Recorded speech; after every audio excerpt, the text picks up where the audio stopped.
জুলাই গণ অভ্যুত্থানের প্রথম বছরপূর্তিতে প্রধান উপদেষ্টা ড মোহাম্মদ ইউনূস যখন ঐতিহাসিক জুলাই ঘোষণাপত্র পাঠ করছিলেন, তার ঠিক পাশে দাঁড়িয়ে থাকা এক তরুণীকে ঘিরে সামাজিক যোগাযোগ মাধ্যমে শুরু হয়েছে তোলপাড়। মুখে আত্মবিশ্বাসী হাসি, চোখে মুখে দৃঢ়তার ছাপ। প্রশ্ন উঠছে, কে এই রহস্যময় তরুণী?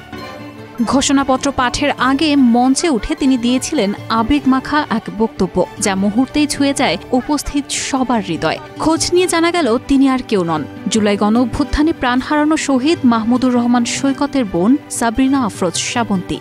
মাত্র 1 বছর আগেই 19 জুলাই আন্দোলনের মিছিলে গুলিতে ঝরে যায় সৈকতের জীবন।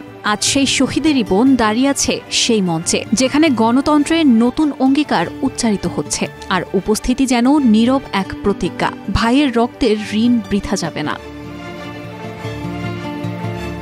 সূচনা বক্তব্যে সাবরিনা আফরোজ শ্রাবন্তী বলেন, 1 বছর আগে 19 জুলাই আমার পরিবার যখন আমার ভাইয়ের লাশ শহীদ সোহরাওয়ার্দী মেডিকেল কলেজে পায়, তখন দেখা যায় তার মাথায় ছিল রক্তাক্ত ব্যান্ডেজ। মৃত্যুর কারণ হিসেবে লেখা ছিল গানশট। আমার ভাইয়ের উচ্চতা ছিল 6 ফুট 2 ইঞ্চি। আমার ভাইয়ের উচ্চতা নিয়ে আমার বাবা গর্ব করত, অথচ সেই উচ্চতাই তার জন্য কাল হয়ে দাঁড়িয়েছিল।